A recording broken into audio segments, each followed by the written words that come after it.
ખેડૂત ભાઈઓ, આજે આપણે તલના ભાવ અને તલની ખરેખર ઉત્પાદન સ્થિતિ જે કાંઈ ચિત્ર દેખાઈ રહ્યું છે અતિવૃષ્ટિ પછીના સમય દરમિયાન એના ઉપર ચર્ચા કરીએ છીએ। અને આપણે તલ પર આજથી લગભગ 8 દિવસ પહેલા એટલે કે બહુ મોટો વરસાદ થયા પછીના જે દિવસો હતા, ગયા મહિનાના છેલ્લા દિવસો, એ દરમિયાન તલના પાકને થયેલા નુકસાનને ધ્યાનમાં લઈને બજાર પર એની થનારી અસર અંગે એક વિડીયો બનાવ્યો હતો અને એમાં આપણે એવું કીધું હતું ખેડૂત મિત્રોને કે 8 થી 10 દિવસ દરમિયાન બજાર સુધી સમાચાર પહોંચે કે તલના પાકને કેટલું નુકસાન થયું છે, ત્યાં સુધી જે ખેડૂત મિત્રો રાહ જોઈ શકે એમણે વેચતા પહેલા રાહ જોવી। અને ખરેખર પરિસ્થિતિ એવી ઊભી થઈ છે। તલના ભાવમાં આપણને છેલ્લા અઠવાડિયા 10 દિવસ દરમિયાન જે કાંઈ સમાચારો આવ્યા એના હિસાબથી જોઈએ તો આ અઠવાડિયાના વેચાણમાં ભાવમાં વધારો આપણને જોવા મળી રહ્યો છે। હવે આગામી દિવસોમાં શું થઈ શકે અને કેવું રહે એના ઉપર આપણે આ વિડીયોમાં ચર્ચા કરીએ છીએ, ખાસ કરીને તલના પાક ઉપર। તો આ વિડીયોમાં આપ સૌ મિત્રો બન્યા રહેજો।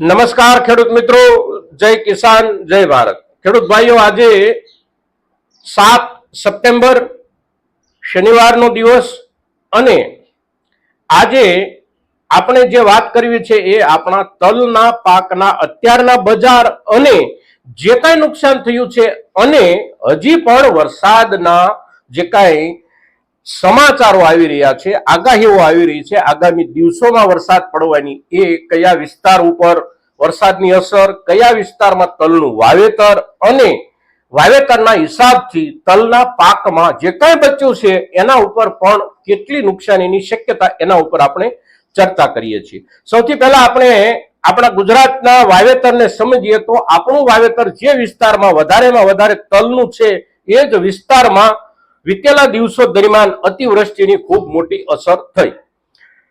આપણા પછી આપણે જોઈએ તો રાજસ્થાન, મધ્યપ્રદેશ, આ બધા રાજ્યોમાં તલનું વાવેતર થાય છે ચોમાસુ પાક તરીકે।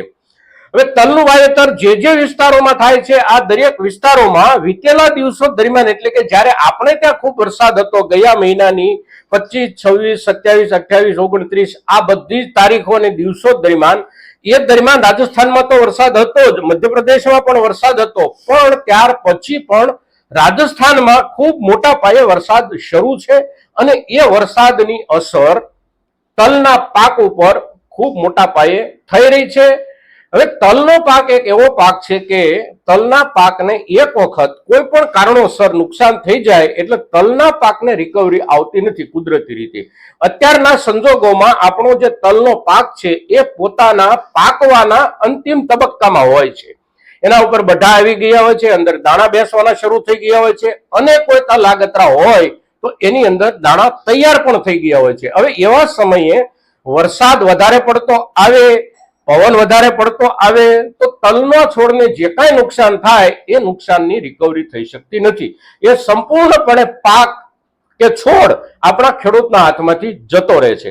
10 વીઘાનું આપણું ખેતર હોય તો એમાંથી 2-3 વીઘા જમીન થોડી ઢાળવાળી હોય, નીચાણવાળી હોય, જેની અંદર પાણી ભરાવાની શક્યતા હોય, એવા 10 વીઘાના ખેતરમાં પણ 2 વીઘા 3 વીઘાનું નુકસાન જાય। વધારે પડતો વા અને વરસાદ હોય તો આખા ખેતરમાં નુકસાન જાય।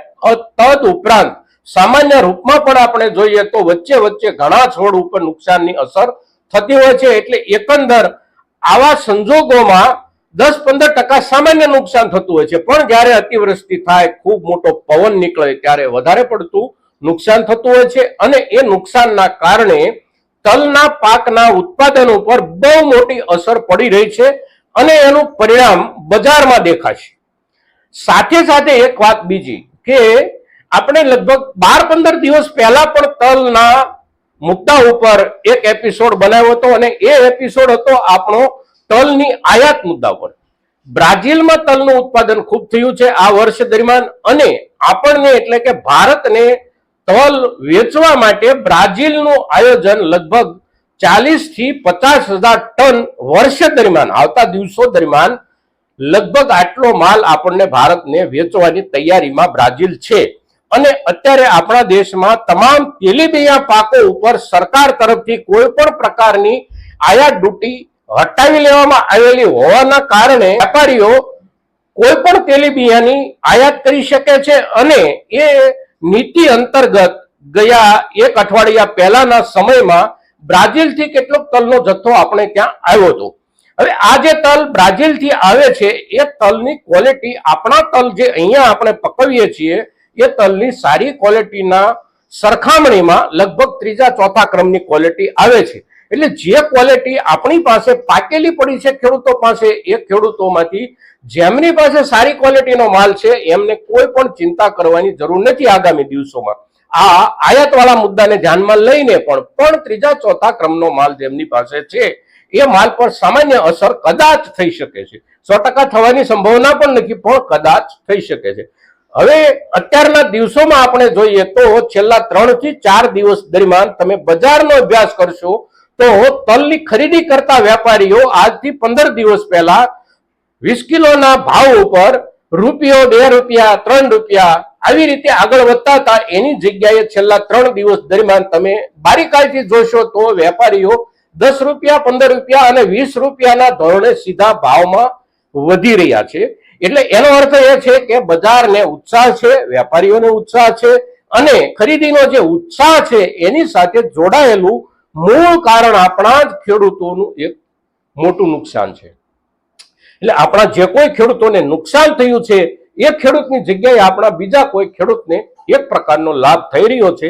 તો બજારને આવતા દિવસોમાં નુકસાનીની અસરના ધોરણે આગળ વધ્યા વિના છૂટક્યો નથી તલના પાકમાં. કારણ કે તલનો પાક અત્યારે ચોમાસામાં જે કાંઈ ડેમેજ થાય છે એનું વળતર પછીના દિવસોમાં મળવું બહુ શક્ય નથી. ખાસ કરીને ઉનાળુ તલનું વાવેતર થાય ને એ માલ જ્યારે હાથમાં આવે ત્યારે બજાર પર થોડીક અસર થાય, ત્યાર પહેલા વચ્ચે કોઈ તલનો નવો પાક આવવાની શક્યતાઓ હોતી નથી મિત્રો.